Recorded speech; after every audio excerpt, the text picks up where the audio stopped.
aqui.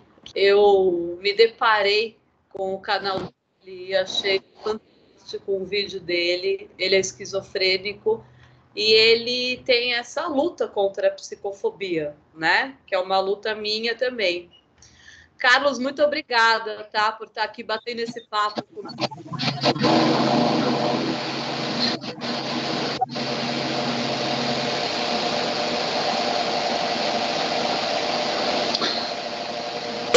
Muito boa noite à senhora doutora, muito prazer.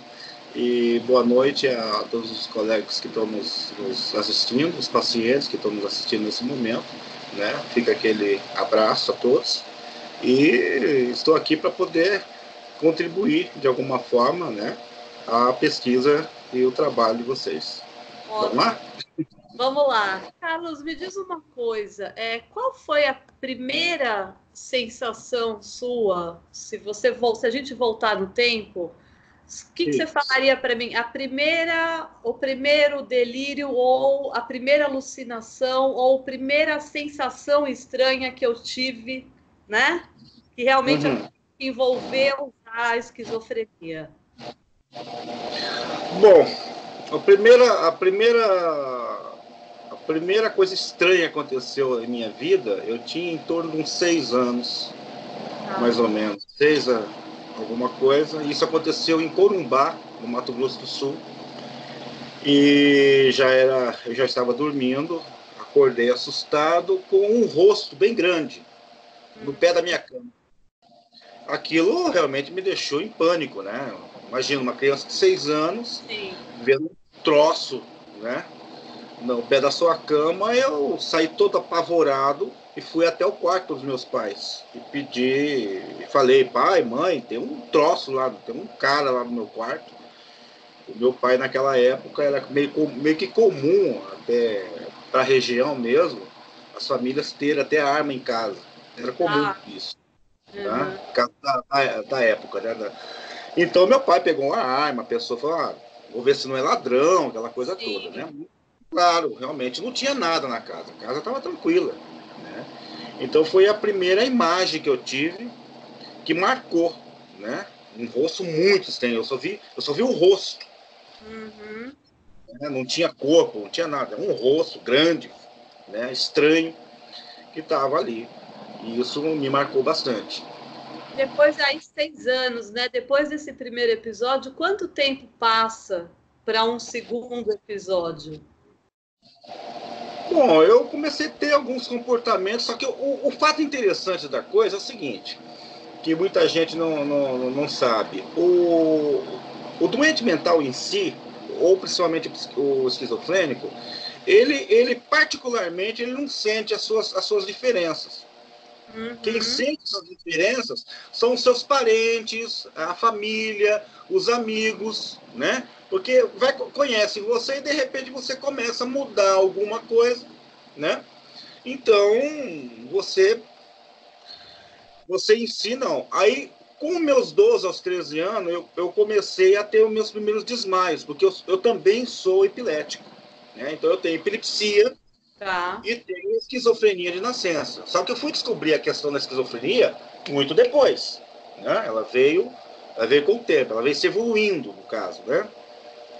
E com os 13 anos, a epilepsia se apresentou. Você sabe, desculpa te interromper, mas você sabe que há diversos casos, né, onde o esquizofrênico tem a epilepsia. Então, existe alguns médicos que dizem que não tem nada a ver e outros já começam a realmente acreditar que tem realmente relação, né? Foi o meu caso. Sim. Foi o meu caso. O que aconteceu foi que eu comecei a ter os primeiros desmaios, mas infelizmente a minha mãe não levou muito a sério a questão, porque ela pegou, escutou uma vizinha, né? E essa vizinha, no caso, naquela época, ela é uma vizinha religiosa. Aí que vem a questão.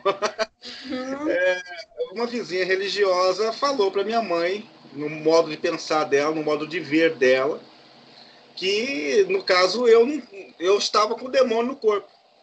Putz, Eu era um isso é tão endemoniado. comum. E assim, gente, claro, eu tenho certeza que ele vai concordar comigo, assim, respeitando todas as crenças e todas as religiões, mas é muito importante a gente separar, né? Uma coisa da outra. Uma coisa é a doença Sim, mental, outra deixa coisa bem é a claro. crença. Isso, deixa bem Perigosíssimo claro que existe misturar. boas igrejas, né? Existem igrejas sérias, tá? Então, que as pessoas que estão nos escutando nesse momento, entender que existem igrejas muito sérias, eu deixo bem claro isso nos meus outros vídeos, no meu canal. Existem igrejas sérias, existem bons pastores, existem bons padres, bons bispos, né?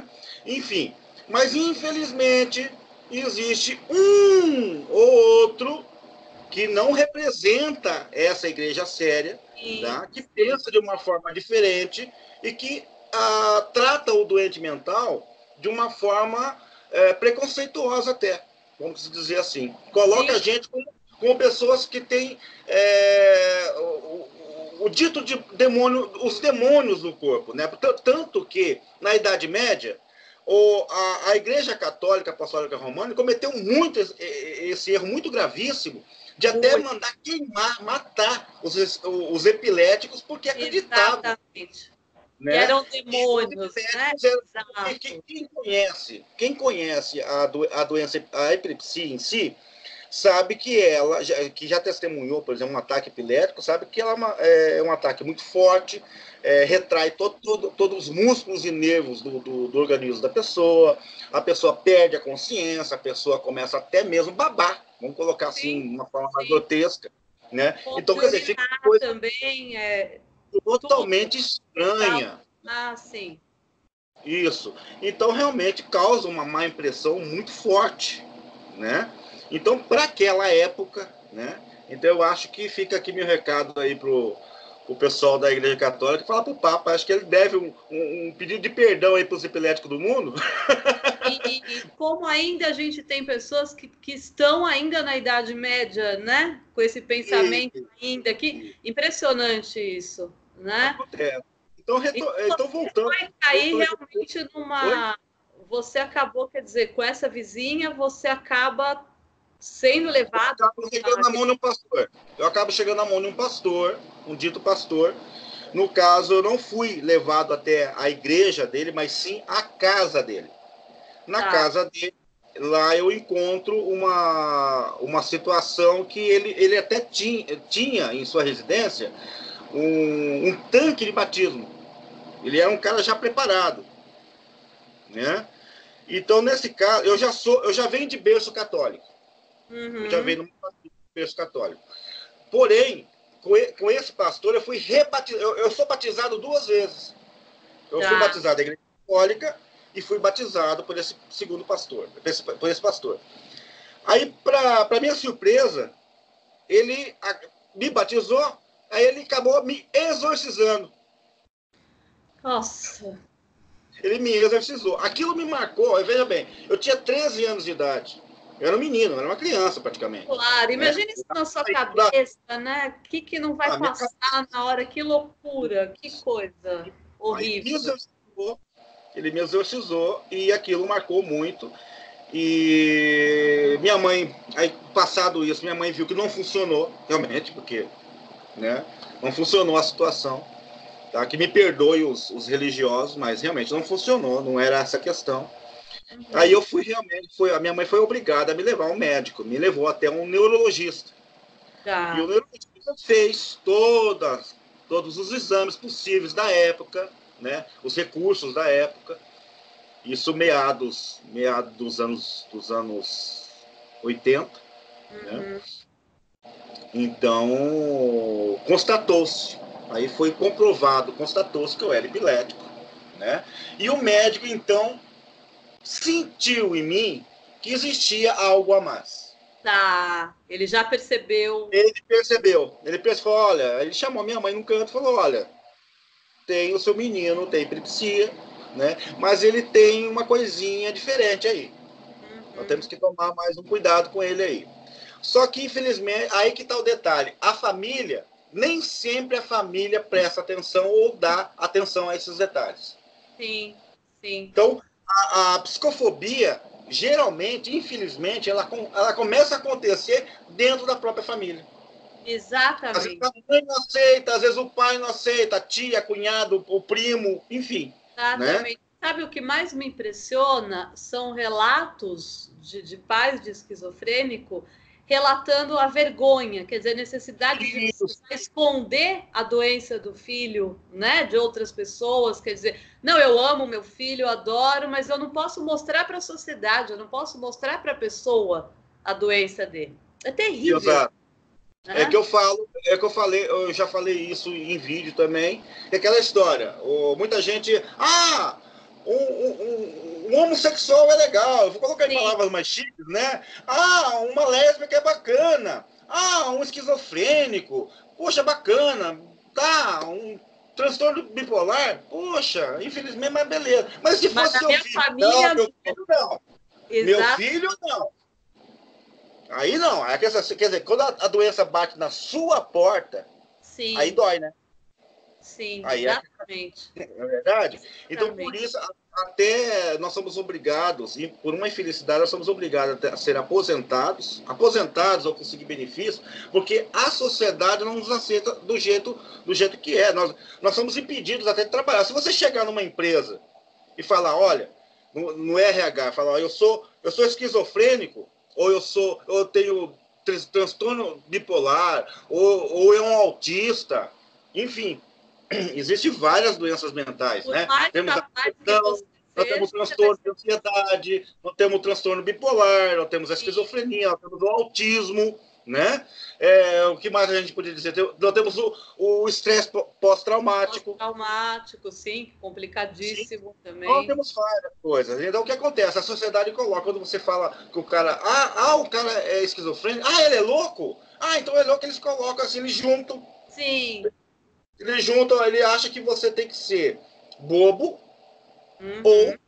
ou como poderia dizer assim, uma pessoa atrasada. Perigo, né? Ou um perigo. Você está representando um perigo ali, né? Já aconteceu comigo. Eu tinha um amigo que dizia ser amigo, contei para ele o que estava acontecendo comigo, e ele tinha me convidado para tomar um café, eu e minha esposa, né? E nós, combinamos, fomos. Eu e minha esposa fomos, a Lourdes. Desculpa. Chegando na casa dele, ele estava totalmente transtornado já. A questão mudou totalmente o comportamento. Quando eu fui entender a situação, ele contou para a esposa o que estava acontecendo comigo. A esposa ficou toda nervosa com a situação. Não quero o cara aqui, tal, porque ela achou que a minha esquizofrenia poderia ser transmitida a eles, ao filho deles, através de um vírus ou uma bactéria. E não é assim. Falta de informação das pessoas, né? Então eu passei por essa também. Mas que bom, aquela história que alguns colegas falam para mim, poxa vida, eu perdi amigo, eu perdi isso, cara, você não perdeu nada. Por quê? Se uma pessoa fez isso com você, graças a Deus que ele saiu do teu caminho, ele não era teu amigo. Exatamente. De verdade, um amigo, um parente que te quer bem de verdade, ele vai te aceitar do jeito que você é, ele vai te dar força, ele vai estar do teu lado, ele vai ajudar a cuidar de você, né? Ele vai até ajudar a dar remédio para você, até que você consiga, por si próprio, você conseguir voltar, retornar, né? Voltar a ter a sua consciência e falar, não, então agora eu posso tomar meu medicamento sozinho, né? Foi o que aconteceu comigo, né? Tanto que eu vi nos seus vídeos, você chega a ser internado, e você fala muito bem, a palavra certa é manicômio, né? É manicômio, sim. Não adianta ter nomes, né? Eles mudam o nome, pode mudar o nome que quiser. Veja bem, eu desse ponto eu sou um pouquinho mais grosseiro. Porque um lugar onde está um monte de louco... Sim.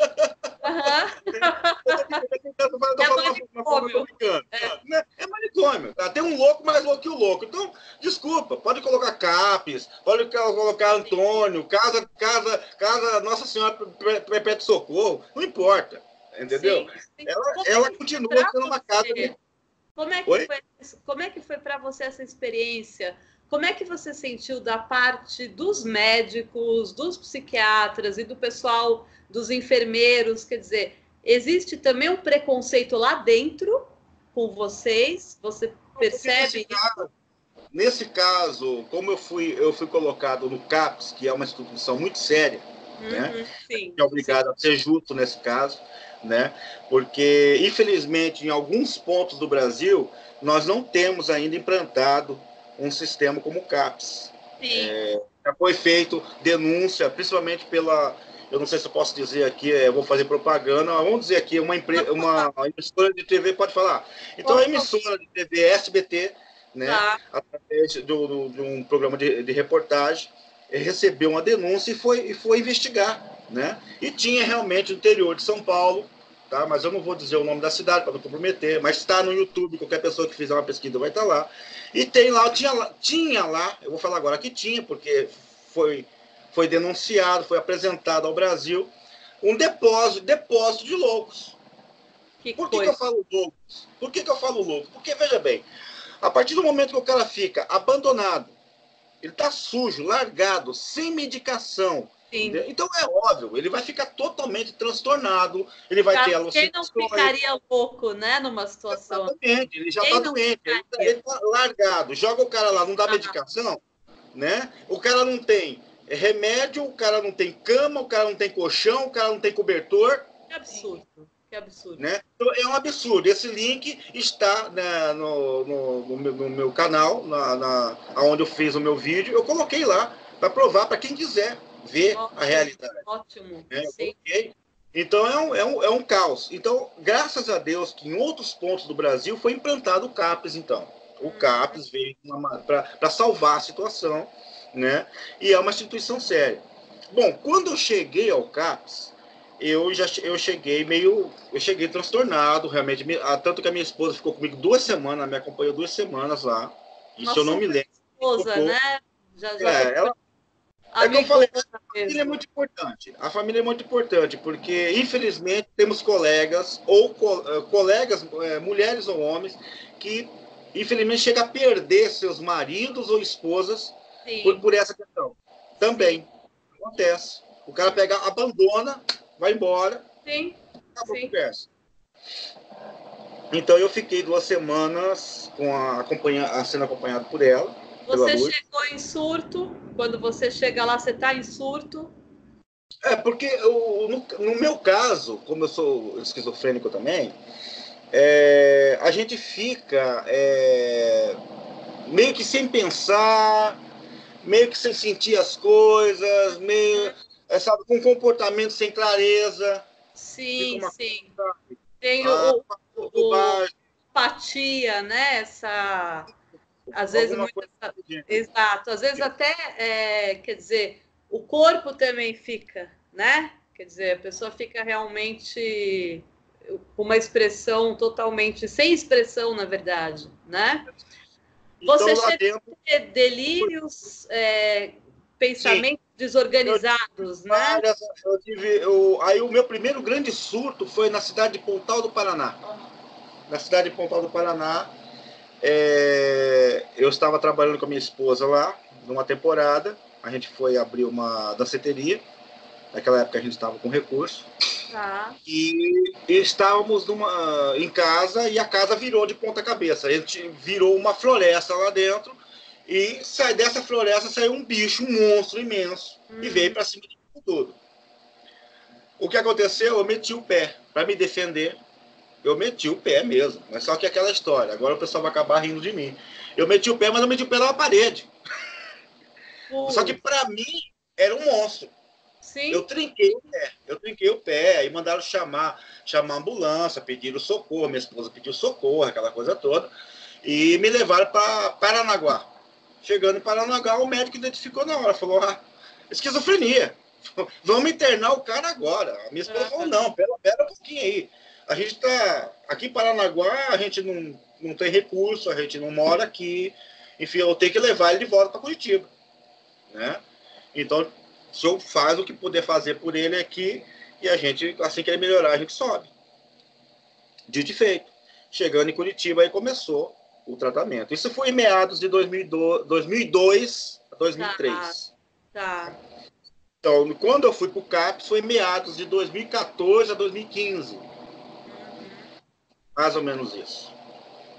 Carlos, me diz uma coisa, você medicado, hoje corretamente, você é extremamente lúcido, né? Você diria que, mesmo medicado, ainda existem momentos de pensamentos confusos, de delírios e até alucinações? Essas coisas continuam? Tá.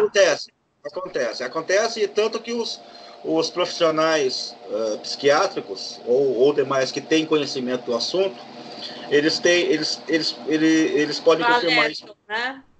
Né? E acontece, porque você, às vezes você tomando medicação, volta e meia, você pode ver uma coisa ali, você pode escutar uma coisinha acolá, né? Então, ou tem dia, como eu mesmo coloquei no meu, tem dia que você acorda meio passado. Sim. Pode acontecer, mesmo uma medicação. Né? Mas o que eu sempre digo aos meus colegas, eu falo brincando até, né? Meus colegas de Gardenol. Eu falo, na verdade, o remédio chama Gardenal. Gardenal, né? sim. Por uma brincadeira, eu falo Gardenol com O, né? Então, brincando com a situação, né? Mas eu aprendi a brincar com a situação. Que bom, que bom. Depois, né? Porque no começo realmente foi traumática a situação. Para começo, você não aceita. É a mesma coisa do médico chegar para você e falar: olha, você está com câncer terminal. Pronto, lascou. Porque, infelizmente, tem pessoas que não sabem, mas a esquizofrenia e outras doenças mentais, por uma infelicidade, ela não tem cura. Ela tem controle. Sim. Depois a gente vai acabar descobrindo isso, né? É igual você ter um diabetes. Quem tem diabetes vai concordar com a gente. Então, se você tomar um remédio direitinho, né, tomar insulina, enfim, você tem uma vida, você vai viver tranquilamente. É só mas curar da diabetes você não vai curar, né? Exato. A AIDS, uma coisa importante, né, Carlos? Realmente, a gente falando de psicofobia, às vezes a própria pessoa não consegue aceitar mesmo, né? Ela mesma cria uma aversão a esse rótulo, a doença, então ela luta contra isso. Por que eu? Por que tem que ser comigo? Exato. Esse processo para você foi difícil? Esse processo, até você realmente falar, não, eu tenho a doença sim, e vamos embora, foi complicado. Quando o médico, o doutor, eu lembro até do nome dele porque a minha esposa me falou. Eu fui levado à presença de um doutor chamado Wagner, também geral e psiquiatra.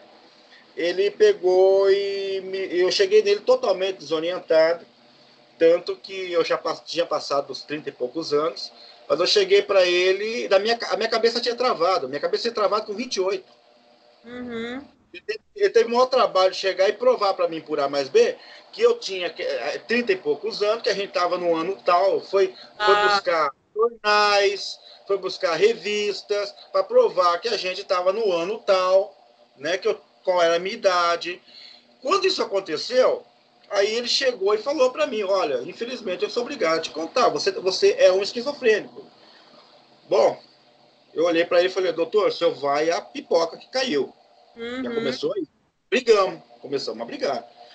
Quando eu comecei a perder o controle da situação, me seguraram lá e me enfiaram uma injeção desse tamanho. Doeu pra caramba, porque daí eu era um sossega-leão, né? E aí começou a situação, começou a fazer meu tratamento daí, né? Eu realmente perdi a noção até com o médico. Para a senhora ter uma ideia, e para os amigos que estão nos assistindo ter uma ideia, eu perdi tanta noção que eu me tornei um cara violento. Minha esposa que me contou isso. Né? Eu que sou uma pessoa que sempre gostei de ter uma vida tranquila, fui músico, enfim, fiz tanta coisa bacana, tive uma vida normal como qualquer outra pessoa. Sabe? A pessoa acha, não, sabe, o cara é esquizofrênico, não, enfim, não, a gente também teve uma vida normal de alguma forma. Né? E eu me tornei uma pessoa hiperviolenta. Hiperviolenta. né? Porque você fica totalmente transtornado. É aí que está o perigo da situação. O pessoal não vai levando a sério. Às vezes fala, mas o cara é perigoso. Não é que ele é perigoso. Não é que o esquizofrênico é perigoso.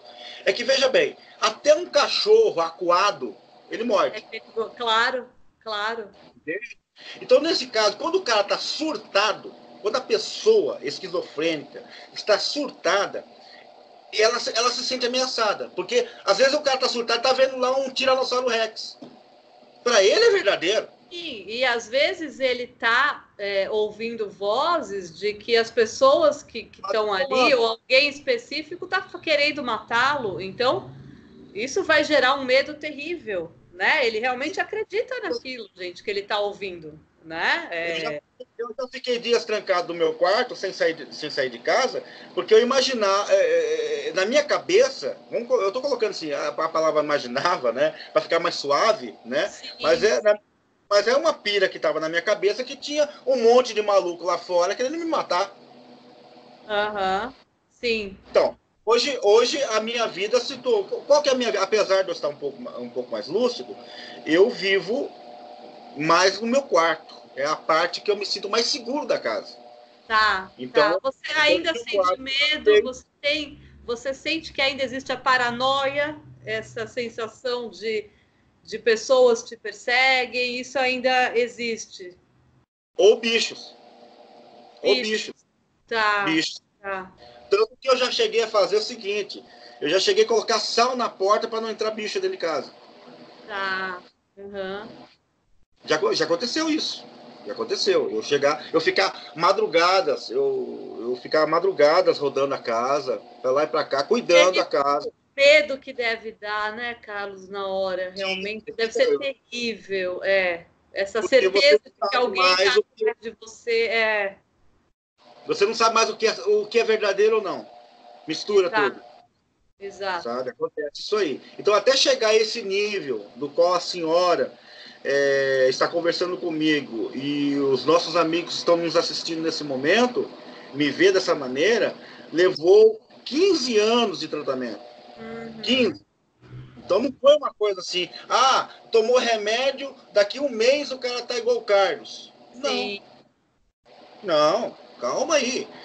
Para a senhora ter uma ideia, eu só comecei a tomar o medicamento corretamente, que deu um brilho na minha cabeça, foi quando, num momento de lucidez, dentro do manicômio, uma psicóloga, em reunião de grupo, em reunião do nosso grupo, eu estava mais lúcido, e ela disse ao grupo, olha, gente, o negócio é o seguinte, o remédio faz 50% do serviço.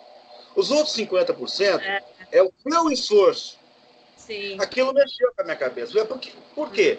Ela falou, olha, porque se vocês se deixarem cair, se deixarem levar, não se esforçarem, daqui a pouco vocês estão aonde? No hospital psiquiátrico. Que é mais ainda. Que uma coisa é manicômio.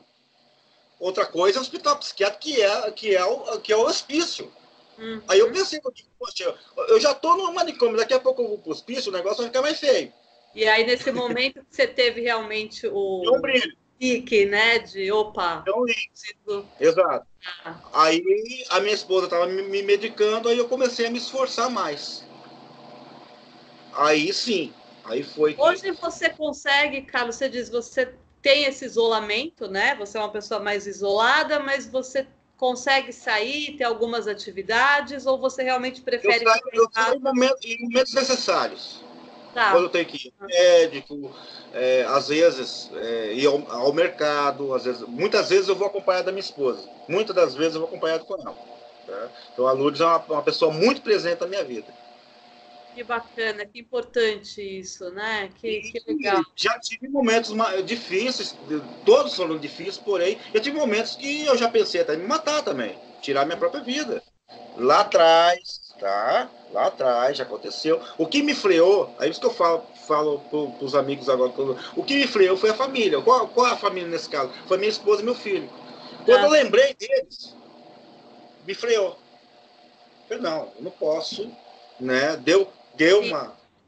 Né? E, Carlos, o seu caso, a sua esquizofrenia não tem relação com o uso de drogas, né?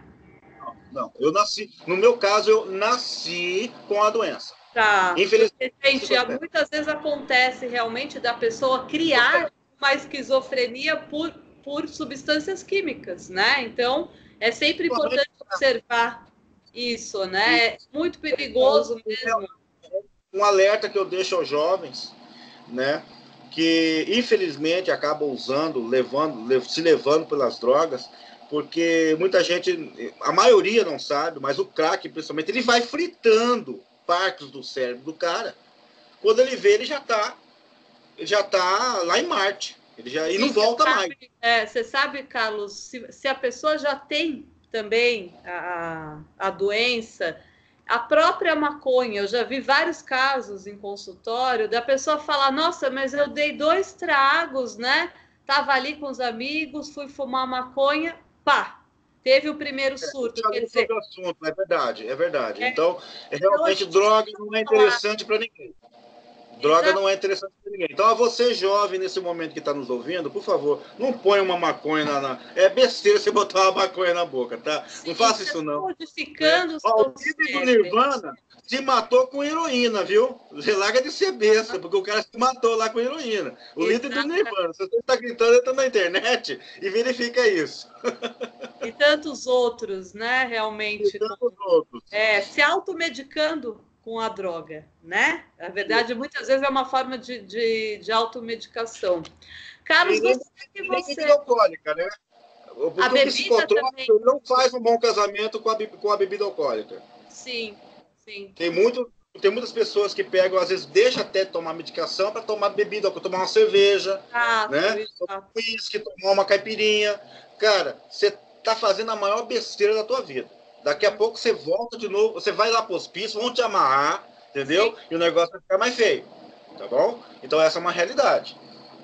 Carlos, eu gostaria que você deixasse uma mensagem final para as pessoas que estão se descobrindo esquizofrênicas agora, para os jovens, o que você quiser. Gostaria de uma mensagem sua.